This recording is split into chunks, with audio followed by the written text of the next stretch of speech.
ಇದೊಂದು ವಿಶೇಷವಾದಂಥ ಚಿಂತನೆಗೆ ಸಮರ್ಥರವರು ಇವತ್ತಿನ ಕಾಲಘಟ್ಟಕ್ಕೆ ನಮ್ಮನ್ನೆಲ್ಲ ತೆಗೆದುಕೊಂಡು ಹೋಗ್ತಾ ಇದ್ದಾರೆ. ನಾನು ಒಂದು 2 ತಿಂಗಳ ಹಿಂದೆ ಟೆಕ್ ಸಮಿಟ್ ಪೂರ್ವವಾಗಿ ಸಿಇಒಗಳನ್ನ ನಾನು, ಮುಖ್ಯಮಂತ್ರಿಗಳು ಮತ್ತು ನಮ್ಮ ಪ್ರಿಯಾಂಕ್ ಖರ್ಗೆ ಅವರು ಆಹ್ವಾನಿಸಿದ್ದು. ಇಡೀ ನಮ್ಮ ಭಾರತ ದೇಶದ ಒಂದು 500 ಜನ ಸಿಇಒಗಳು ಬೆಂಗಳೂರಿಗೆ ಬಂದಿದ್ದರು. ಅಲ್ಲಿ ಮಾತಾಡಬೇಕಾದ್ರೆ ಗೋಪಾಲ್ ಕೃಷ್ಣರವರು ನನ್ನ ಹತ್ರ ಈಗ ನವೆಂಬರ್ 10, 18, 19, 20 ಬೆಂಗಳೂರು ನಗರದಲ್ಲಿ ಒಂದು ದೊಡ್ಡ ಟೆಕ್ ಸಮಿಟ್ ಇದೆ. ಬಹುಶಃ ಅಮೆರಿಕ ಬಿಟ್ಟರೆ ಇಲ್ಲೇ ಅಂತ ಟೆಕ್ ಸಮಿಟ್ ಆಗ್ತಾ ಇದೆ. ಆಗ ಮಾತಾಡ್ಬೇಕಾದ್ರೆ ಅವ್ರು ಹೇಳಿದ್ರು, DK ಇದೊಂದು ದೊಡ್ಡ ಪ್ರಾರಂಭ ಮಾಡಿದ್ದೀರಿ, ಮುಂದಕ್ಕೆ ಈ ಜಗತ್ತಲ್ಲಿ ಉಳ್ಕೊಳ್ಳೋದು ಒಂದೇ ಒಂದು ವಿಚಾರ, ಕಂಪ್ಯೂಟರ್ ಬಂದಾಗ ಉದ್ಯೋಗ ಹೋಗ್ತದೆ ಅಂತೇಳಿ ಬಾಯಿ ಬಂದಾಗೆ ಬೈತಾ ಇದ್ರು. ಈಗ ಮೊಬೈಲ್ ಬಂತು, ಬೇರೆ ಬೇರೆ ಎಲ್ಲ ಹೊಸ ಅದೆಲ್ಲ ಬಂದ್ಬಿಟ್ಟಿದೆ. ಈಗ next AI is the future. So ಎಲ್ಲ ನಮ್ಮಲ್ಲಿ ಬೆಂಗಳೂರು ನಗರದಲ್ಲಿ 25 ಲಕ್ಷ ಇಂಜಿನಿಯರ್ಸ್ ಇದ್ದಾರೆ, ಕಂಪ್ಯೂಟರ್ ಇಂಜಿನಿಯರ್ಸು. ಅದರಲ್ಲಿ ಸುಮಾರು 2 ಲಕ್ಷ ಜನ ಫಾರಿನರ್ಸ್ ಬಂದು ಇಲ್ಲಿ ಕೆಲಸ ಮಾಡ್ತಾ ಇದ್ದಾರೆ. ಎಲ್ಲರೂ ಕೂಡ ಆಟೋಮೆಟಿಕ್ ಆಗಿ ಆರ್ಟಿಫಿಷಿಯಲ್ ಇಂಟೆಲಿಜೆನ್ಸಲ್ಲಿ ಕನ್ವರ್ಟ್ ಆಗೋಂಥ ಒಂದು ಪರಿಸ್ಥಿತಿ ನಿರ್ಮಾಣ ಆಗ್ತದೆ ಅಂತೇಳಿ ನಮ್ಮ ಇನ್ಫೋಸಿಸ್ನ ಮುಖ್ಯಸ್ಥರಾಗಿದ್ದಂಥ ಗೋಪಾಲ್ ಕೃಷ್ಣರವರು ನನ್ನ ಹತ್ರ ಹಂಚ್ಕೊಂಡ್ರು. ಇದು ನನ್ನ ತಲೆಯಲ್ಲಿತ್ತು. ಸಮರ್ಥ ಅವರವರು ಮತ್ತು ಅಶ್ವಿನಿಯವರು ಬಂದು ನನಗೆ ಈ ವಿಚಾರ ತಿಳಿಸಿದಾಗ ಭಾಳ ಸಂತೋಷದಿಂದ ತಕ್ಷಣ ನನಗೆ ಅಲ್ಲಿ ಕನೆಕ್ಟ್ ಆಯಿತು. ನೆಕ್ಸ್ಟ್ ನವೆಂಬರ್ 19ಕ್ಕೆ, 20ಕ್ಕೆ, 18ಕ್ಕೆ ಈ ಕಾರ್ಯಕ್ರಮ ಬೆಂಗಳೂರಲ್ಲಿ ಇಟ್ಕೊಂಡಿದ್ದೇವೆ. ಇವ್ರು ಹೇಳ್ತಾ ಇರೋದು ನೋಡಿದ್ರೆ ಇದರಲ್ಲೇನೋ ಅರ್ಥ ಇದೆ ಅಂಥೇಳಿ 2ನೇ ನಾನು ಬರ್ತೀನಿ ಅಂತ ಹೇಳಿ ಒಪ್ಕೊಂಡು ಇಲ್ಲಿ ಬಂದು ಈ ಜ್ಯೋತಿನ ಬೆಳೆಸಿದ್ದೇನೆ. ಶುಭಂ ಕರೋತಿ ಕಲ್ಯಾಣಂ ಆರೋಗ್ಯಂ ಧನ ಸಂಪದಂ ಜ್ಞಾನಶಕ್ತಿ ಸ್ವರೂಪಸ್ಯ ದೀಪ ಜ್ಯೋತಿ ಪ್ರಕಾಶಿತಂ. ತಮ್ಮೆಲ್ಲರೂ ಕೂಡ ಮಂಗಳವಾಗಲಿ, ಶುಭವಾಗಲಿ. ಏನು ಅಪ್ಪು ಕತ್ತಲೆಗೆ ಹೋಗಿದ್ದಾನೆ, ಇದ್ರ ಮುಖಾಂತರ ಬೆಳಕಿಗೆ ಬರ್ತಾನೆ ಅನ್ನೋ ಒಂದು ಆತ್ಮವಿಶ್ವಾಸದಿಂದ ಬಂದು ಈ ಜ್ಯೋತಿಯನ್ನು ನಾನಿವತ್ತು ಇಲ್ಲಿ ಬೆಳೆಸಿದ್ದೇನೆ. ನಾನು ಆಗಾಗ ಒಂದು ಮಾತು ಹೇಳ್ತಾ ಇರ್ತೀನಿ, ಮನುಷ್ಯನ ಹುಟ್ಟು ಆಕಸ್ಮಿಕವಾದ್ದು, ಸಾವು ಅನಿವಾರ್ಯ, ಜನನ ಉಚಿತ, ಮರಣ ಖಚಿತ ಅಂತ. ಈ ಹುಟ್ಟು ಸಾವಿನ ಮಧ್ಯದಲ್ಲಿ ನಾವು ಏನು ಮಾಡ್ತೀವಿ ಅಂತ ಬಹಳ ಮುಖ್ಯವಾದಂಥ ವಿಚಾರ. ಮರಕ್ಕೆ ಬೇರು ಎಷ್ಟು ಮುಖ್ಯನೋ ಮನುಷ್ಯನಿಗೆ ನಂಬಿಕೆ ಕೂಡ ಅಷ್ಟೇ ಮುಖ್ಯ. ಅಶ್ವಿನಿರವ್ರು ಹೇಳ್ದಂಗೆ ಹೊಸ ಯುಗಕ್ಕೆ ಹೊಸ ವಿಚಾರವನ್ನು ತೆಗೆದುಕೊಂಡು ಹೋಗಬೇಕು. ನಾನು ಬೆಳೆದು ಬಂದಂಥ ಆದಿನ ಬಲಿಷ್ಠವಾಗಿ ಬೆಳೆಸಬೇಕು ಅನ್ನೋದು ಏನು ಪುನೀತ್ ಅವ್ರಿಗೆ ಒಂದು ದೃಢವಾದಂಥ ನಂಬಿಕೆ, ಸಂಕಲ್ಪ ಇತ್ತು. ಅದಕ್ಕೆ ಇವತ್ತು ಏನು ಈ ಹ್ಯಾಪ್ ಮಾಡಿದ್ದಾರೆ. ಅವರು ಒಂದು ಮಾತು ಹೇಳಿದ್ರು, ಬಹುಶಃ ಎಷ್ಟು ಜನಕ್ಕೆ ಅರ್ಥ ಆಯಿತು ಅನ್ನೋ ಗೊತ್ತಿಲ್ಲ ನನಗೆ. ಈ ಸ್ಯಾಂಡಲ್ವುಡ್ ಚಿತ್ರರಂಗದ ಲೋಕದಲ್ಲಿ ಇರೋಂಥ ಎಲ್ಲರಿಗೂ ಕೂಡ ಒಂದು ಜಾಗ ಅಂದರೆ, ನಾನು ಮುಂದಕ್ಕೆ ಏನಾದ್ರು ನಾನು ಆ್ಯಕ್ಟ್ ಮಾಡಬೇಕು ಅಂತ ಇದ್ದರೆ ನಾನಿಲ್ಲಿ ನನ್ನ ಇನ್ಫಾರ್ಮೇಷನ್ನ ನಾನು ರೆಡಿ ಇದ್ದೀನಿ ಆ್ಯಕ್ಟ್ ಮಾಡಲಿಕ್ಕೆ ಅಂತ ನಾನು ಒಪ್ಕೊಳ್ಬೋದು ಅಲ್ವಾ, ಇಲ್ಲಿ ಮಾಡ್ಬೋದು. ಸೊ ನಿಮ್ಗೆ ಇಷ್ಟ ಆಯಿತು ಅಂದರೆ ನನ್ನ ಪಿಕಪ್ ಮಾಡ್ಬೋದು, ಕರಿಬೋದು, ನನ್ನ ಬನ್ನಿ DK ಅವರೇ ಬನ್ನಿ ಆ್ಯಕ್ಟ್ ಮಾಡಿ ಅಂತ ಅಂದ್ಬಿಟ್ಟು ಕರಿಬೋದು. ನಾನು ಸಂಗೀತ ಕಟ್ಟಿ ನೀನು ಆಡ್ಬೇಕಾದ್ರೂ ನೆಕ್ಸ್ಟ್ ಇಲ್ಲಿಗೆ ಬಂದು ಹೇಳ್ಬೋದು, ನಾನು ರೆಡಿ ಇದ್ದೀನಿ, ಯಾವ್ದಾದ್ರು ಆಡ್ತೀನಿ ಅಂತೇಳಿ ಸಂಗೀತ ಕಟ್ಟಿನೂ ಇಲ್ಲಿ ಆ್ಯಕ್ಟ್ ಮಾಡ್ಬೋದು. ಅಂದರೆ ಯಾರು ಎಲ್ಲಿ ಹುಡುಕೊಂಡು ಹೋಗುವಂಥ ಸಂದರ್ಭ ಇಲ್ಲ. ಇವತ್ತಿನ ಜಗತ್ತಿನಲ್ಲಿ ಎಲ್ಲ ಕೂಡ ಈ ಆ್ಯಪ್ನಲ್ಲಿ ನನಗೂ ಭಾಳ ಜನ ಬೇರೆ ಬೇರೆ ರಾಜ್ಯದ ಅನೇಕ ಈ ಚಿತ್ರರಂಗದವರೆಲ್ಲ ಪರಿಚಯ ಇದ್ದಾರೆ. ಈ ರೀತಿ ಯಾರು ಆಲೋಚನೆ ಮಾಡಿರಲಿಲ್ಲ. ಈ ಆಲೋಚನೆಯನ್ನು ಸಮರ್ಥವರು ಮಾಡಿ ಅದು ನನ್ನ ಸ್ನೇಹಿತನ ಹೆಸರಲ್ಲೇ ಇದನ್ನು ಮಾಡಿರೋದು. ಪುರಂದರದಾಸು ಒಂದು ಕಡೆ ಒಂದು ಮಾತು ಹೇಳ್ತಾರೆ, ಇದು ಭಾಗ್ಯ ಇದು ಭಾಗ್ಯ ಇದು ಭಾಗ್ಯವಯ್ಯ ಪದುಮನಾಭನ ಪಾದ ಭಜನೆ ಪರಮ ಸುಖವಯ್ಯ ಅಂತೇಳಿ. ಹಂಗೆ ಬಂದು ನಾನು ಅಪ್ಪು ಆ್ಯಪ್ನ ಉದ್ಘಾಟನೆ ಮಾಡಿ ಇದನ್ನು ಪ್ರಾರಂಭ ಮಾಡಿರೋದೇ ಇದು ನನ್ನ ಭಾಗ್ಯ ನನ್ನ ಭಾಗ್ಯ ನನ್ನ ಭಾಗ್ಯ ಅಂತೇಳಿ ನಾನು ಭಾವಿಸ್ಕೊಂಡಿದ್ದೇನೆ. ಹುಟ್ಟು ಸದ್ದಿಲ್ಲದೆ ಆಗ್ತದೆ. ಒಂದು ಮಗು ಹುಟ್ಟಬೇಕಾದ್ರೆ ಮಗು ಅಳ್ತಾ ಇರ್ತದೆ, ಸಮಾಜ ನಗ್ತಾ ಇರ್ತಾರೆ, ಖುಷಿ ಪಡ್ತಾ ಇರ್ತಾರೆ. ಸೊಸೈಟಿಗೆ ನಮ್ಮ ಏನು ಒಂದು ನಾವೆಲ್ಲ ಆಸೆಯಿಂದ ಇದ್ದೋ ಆ ಒಂದು ಮಗು ಬಂತು ಸಮಾಜಕ್ಕೆ, ನಮ್ಮ ಕುಟುಂಬ ಬೆಳೀತು ಅಂತೇಳಿ ಇಡೀ ಸಮಾಜ ಕುಟುಂಬ ಎಲ್ಲ ಸಂತೋಷ ಪಡ್ತದೆ. ಅದೇ ಮಗು ಸಾಧನೆ ಮಾಡಿದ ಮೇಲೆ ಆದರ್ಶದಲ್ಲಿ ಬದುಕಿ ಸಾಧನೆಯನ್ನು ಮಾಡಿದಂಥ ಸಂದರ್ಭದಲ್ಲಿ ಎಲ್ಲರೂ ಕೂಡ ನಾವು ಈಗ ನೋಡಿದ್ದು ಚಿತ್ರದಲ್ಲಿ ಅಪ್ಪು ಸತ್ತಾಗ ಅಪ್ಪು ತನ್ನ ಕೊನೆ ಉಸಿರು ಎಳೆದ ನಂತರ ಸೇರಿದಂಥ ಜನಸಾಗರ, ಆ ನೋವು ನಲಿವು ನೆನಪು ಇವತ್ತು ಕೂಡ ಎಷ್ಟು ಅಭಿಮಾನಿಗಳು ಅವರ ಜೊತೆ ಉಳ್ಕೊಂಡಿದ್ದಾರೆ, ಎಷ್ಟು ಜನ ಹಚ್ಚಾಕೊಂಡಿದ್ದಾರೆ, ಎಷ್ಟು ಜನ ವಿಗ್ರಹಗಳನ್ನು ಮಾಡಿಟ್ಟಿದ್ದಾರೆ, ಎಷ್ಟು ಜನ ಇವತ್ತು ಕೂಡ ಹೆಸರುಗಳನ್ನ ಇಟ್ಕೊಂಡಿದ್ದಾರೆ.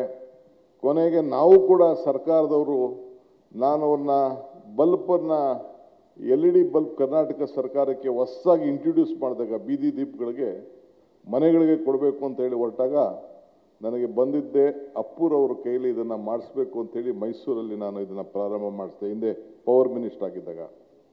ಸೊ ಹಂಗೆ ಇವತ್ತು ಪ್ರತಿಯೊಬ್ಬರು ಕೂಡ ಆ ಮನೆಗಳಲ್ಲಿ ಇವತ್ತು ಆತ್ಮಧೈರ್ಯವನ್ನು ತುಂಬಲಿಕ್ಕೆ ಅವ್ರು ನಡೆದಂಥ ದಾರಿ ಇವೆಲ್ಲ ಕೂಡ ಗಮನದಲ್ಲಿ ಇಟ್ಕೊಂಡ್ರೆ ಒಂದು ದೊಡ್ಡ ಹೆಸರು, ಅವರ ಹೆಸರಿನಲ್ಲಿ ಅವರ ಉಸಿರಿನಲ್ಲಿ ಏನು ಹೆಸರಿತ್ತು ಅದನ್ನು ಖಂಡಿತ ಈ ಹ್ಯಾಪ್ ಮುಖಾಂತರ ಒಂದು ಬದಲಾವಣೆ, ಹೊಸ ಲೋಕಕ್ಕೆ ಒಂದು ದೊಡ್ಡ ಶಕ್ತಿ ಸಿಕ್ಕಂಗೆ ಆಗ್ತದೆ ಅಂತೇಳಿ ನಾನು ಭಾವಿಸ್ಕೊಂಡಿದ್ದೇನೆ. ಇವತ್ತು ಸಮರ್ಥ ಅವರು ಅನೇಕ ವಿಚಾರಗಳನ್ನು ಹಂಚಿಕೊಂಡ್ರು, ಅವರ ಭಾವನೆಗಳನ್ನು ತಿಳಿಸಿದ್ರು. ಯಾವ ಲೋಕಕ್ಕೆ ಹೋಗ್ತದೆ ಅಂತೇಳಿ ನನಗಂತೂ ಸಂಪೂರ್ಣವಾಗಿ ನಂಬಿಕೆ ಇದೆ. ಯಾಕೆಂದರೆ ಜಗತ್ತು ಯಾವ ರೀತಿ ಹೋಗ್ತಾ ಇದೆ ಅಂದರೆ ನನಗಂತೂ ಇವತ್ತು ಕಂಪ್ಯೂಟರ್ ಆನ್ ಮಾಡೋಕ್ಕೆ ಫೋನ್ ಆನ್ ಮಾಡೋದು ಮೆಸೇಜ್ ಕಳಿಸೋದು ಬಿಟ್ಟರೆ ನಾನು ಅದಕ್ಕೆ ಪ್ರಯೋಗಕ್ಕೆ ಹೋಗಲಿಲ್ಲ. ನನ್ನ ಕಾಲದಲ್ಲಿ ಅದು ಇರಲಿಲ್ಲ. ಈಗೆಲ್ಲ ಈಗ ಮನೇಲಿ ಇದನ್ನು TV ಹಾಕ್ಬೇಕಾದ್ರೆ ನಾನು ಹೆಂಡ್ತಿನ ಕರಿತೀನಿ, ಇಲ್ಲ ನನ್ನ ಮಕ್ಕಳನ್ನೇ ಕರಿತೀನಿ. TV ಆನ್ ಮಾಡೋಕ್ಕೂ ನಂಗೆ ಗೊತ್ತಿಲ್ಲ. ಮೊದಲಾದ್ರೆ ನೇರವಾಗಿ ಹಾಕ್ಬಿಡ್ತಿದ್ದೋ, ಈಗೆಲ್ಲ ಏನೇನೋ ಸಿಸ್ಟಮ್ ಬಂದ್ಬಿಟ್ಟಿದೆ. ಸೊ ಅಷ್ಟು ನಾವೆಲ್ಲ ಇನ್ನೂ ಔಟ್ಡೇಟೆಡ್ ಆಗಿಬಿಟ್ಟಿದ್ದೀವಿ. ಬಟ್ ಈಗ ಜಗತ್ತು ಭಾಳ ಫಾಸ್ಟ್ ಹೋಗ್ಬಿಟ್ಟಿದೆ.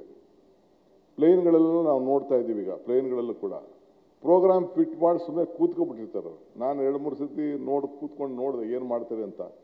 ಜಸ್ಟ್ ಪ್ರೋಗ್ರಾಮ್ ಫಿಟ್ ಮಾಡಿ ಇಟ್ಬಿಟ್ಟಿರ್ತಾರೆ. ಈಗೆಲ್ಲ ನಾವು ವಾರಗಳೆಲ್ಲ ನಾವು ನೋಡ್ತಾ ಇದ್ದೀವಿ.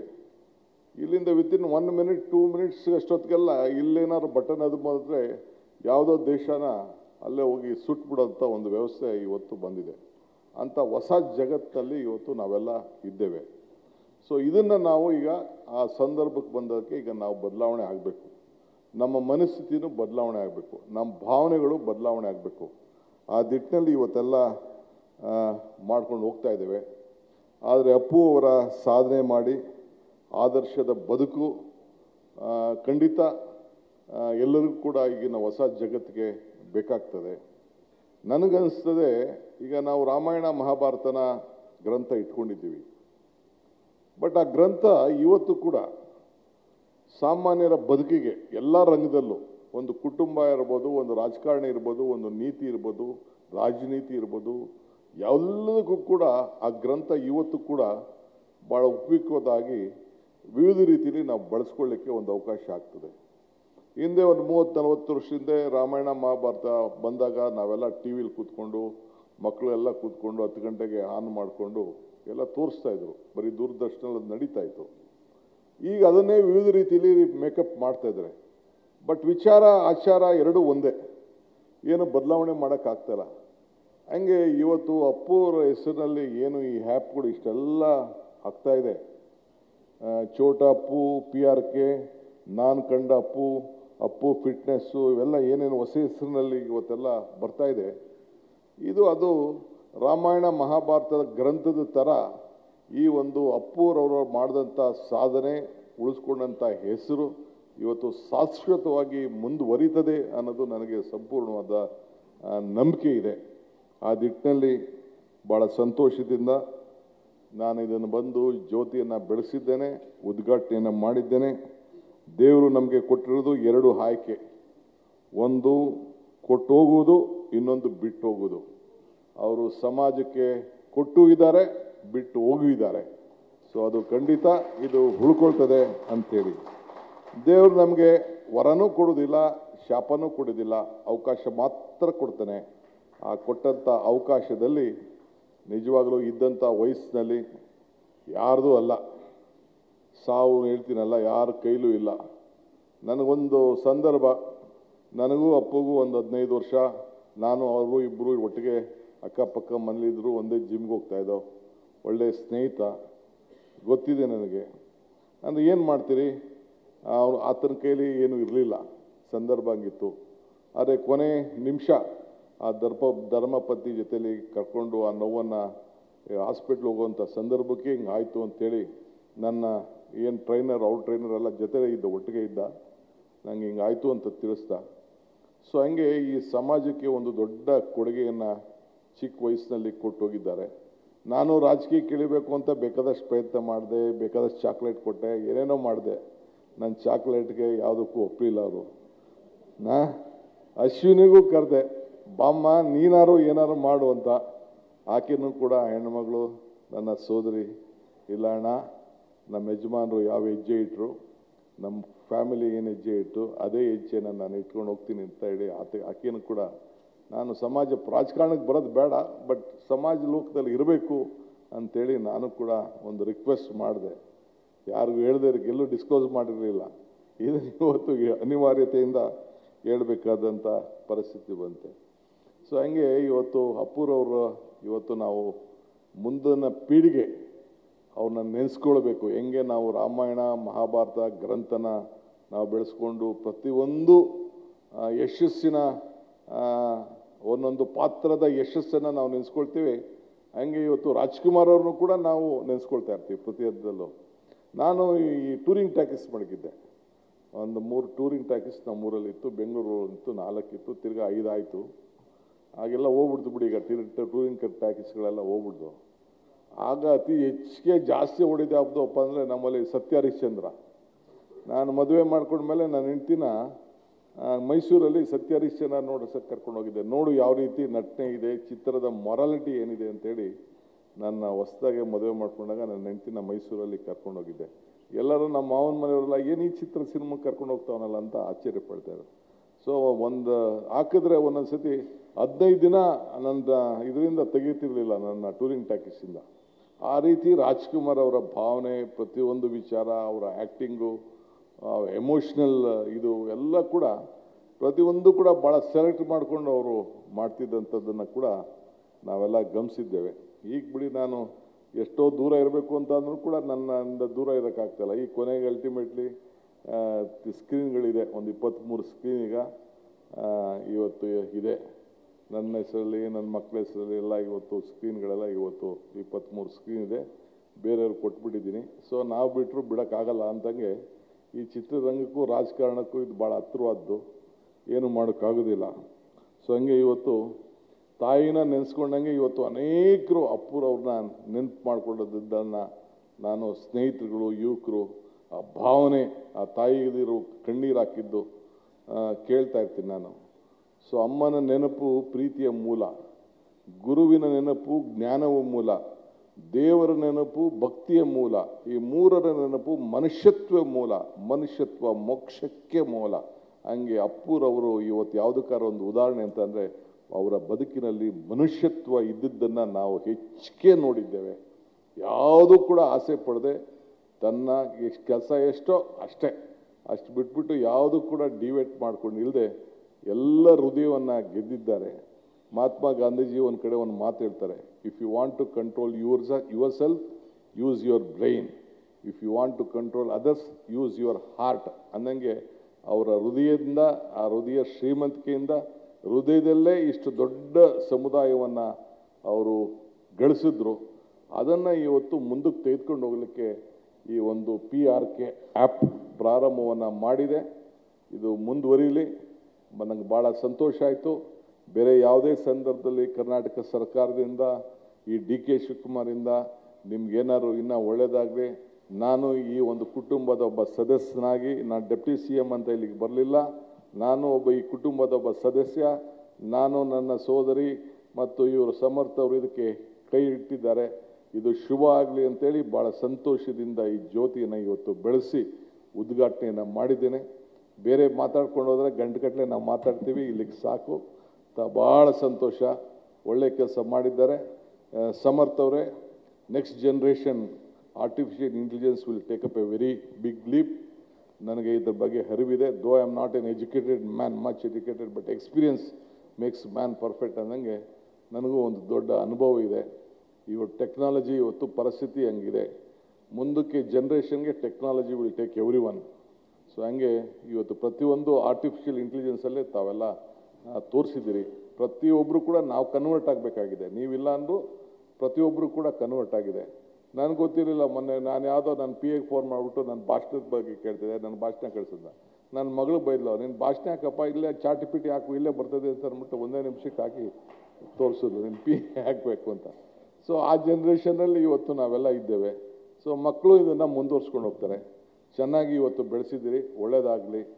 ಇನ್ನು ಮುಂದಕ್ಕೆ ಇದೊಂದು ದೊಡ್ಡ, ಎಲ್ಲರಿಗೂ ಕೂಡ ಭೀಮನ ಹೆಂಗೆ ತೋರಿಸ್ತಾರೋ, ಅರ್ಜುನನ ಹೆಂಗೆ ತೋರಿಸ್ತಾರೋ, ರಾಮನ ಯಾವ ರೀತಿ ತೋರಿಸ್ತಾರೋ, ವಿವಿಧ ರೀತಿಯಲ್ಲಿ ವರ್ಣನೆ ಮಾಡ್ತಾರಲ್ಲ, ಹಾಗೆ ಪ್ರತಿಯೊಂದು ಕೂಡ ಚಿಕ್ಕ ಬಾಲ್ಯ ಪುನೀತು ಕೊನೆಯ ಉಸಿರು ಒಳವರೆಗೂ ಕೂಡ ಯಾವ ರೀತಿ, ಮತ್ತು ಅವ್ರ ಜೊತೆಗೆ ಅವರ ತಂದೆ ಯಾವ ರೀತಿ ಇದನ್ನು ನಡೆಸ್ಕೊಂಡು ಬಂದರು ಅನ್ನೋದನ್ನು ತಾವು ತೋರಿಸ್ತಾರೆ. ನಾನು ಒಂದೇ ಅಸೆಂಬ್ಲಿಲಿ ಯಾವ ಒಂದು ಮಾತು ಹೇಳಿದೆ, ಯಶಸ್ಸು ಬರಬೇಕಾದ್ರೆ ಧರ್ಮರಾಯನ ಧರ್ಮತ್ವ ಇರಬೇಕಂತೆ, ದಾನಶೂರನ ಕರ್ಣನ ದಾನತ್ವ ಇರಬೇಕಂತೆ, ಅರ್ಜುನನ ಗುರಿ ಇರಬೇಕಂತೆ, ಭೀಮನ ಬಲ ಇರಬೇಕಂತೆ, ವಿದುರನ ನೀತಿ ಇರಬೇಕಂತೆ, ಕೃಷ್ಣನ ತಂತ್ರ ಇರಬೇಕಂತೆ. ಆಗ ಯಶಸ್ಸು ಕಾಣಲಿಕ್ಕೆ ಸಾಧ್ಯ. ಹಂಗೆ ಪ್ರತಿಯೊಂದು ವ್ಯಕ್ತಿತ್ವದಲ್ಲೂ ಕೂಡ ಈ ಕುಟುಂಬ, ರಾಜ್ಕುಮಾರ್ ಅವರ ಕುಟುಂಬ ಪ್ರತಿಯೊಬ್ಬ ಸಂದರ್ಭದಲ್ಲೂ ಕೂಡ ಒಂದೊಂದು ಪಾತ್ರ ಅಷ್ಟು ಅಚ್ಚುಕಟ್ಟಾಗಿ ಮಾಡಿ ಇವತ್ತು ಇಡೀ ರಾಜ್ಯಕ್ಕೆ ಒಂದು ದೊಡ್ಡ ಹೆಸರನ್ನ ಪಡ್ಕೊಂಡು ಯಶಸ್ಸಾಗಿ ಭಾಳ ಅಜಾಮರವಾಗಿ ಅವರ ಹೆಸರು ಶಾಶ್ವತವಾಗಿ ಉಳಿಯೋ ರೀತಿಯಲ್ಲಿ ಈ ಒಂದು ಸಮಾಜಕ್ಕೆ ಒಂದು ದೊಡ್ಡ ಸ್ಯಾಂಡ್ಲ್ವುಡ್ಗೆಲ್ಲ ಕನ್ನಡ ಲೋಕಕ್ಕೆ ಒಂದು ಕೊಟ್ಟಿದ್ದಾರೆ. ಭಗವಂತ ಅವ್ರಿಗೆ ಒಳ್ಳೇದು ಮಾಡಲಿ. ಇದನ್ನು ಅವರ ಹೆಸರು ಶಾಶ್ವತವಾಗಿ ಅಜಾಮರವಾಗಿ ಇರಲಿ ಅಂತೇಳಿ ಪ್ರಾರ್ಥಿಸಿ ನನ್ನ 2 ಚಿಕ್ಕ 4 ಮಾತನ್ನು ಮುಗಿಸ್ತೇನೆ. ನಮಸ್ಕಾರ.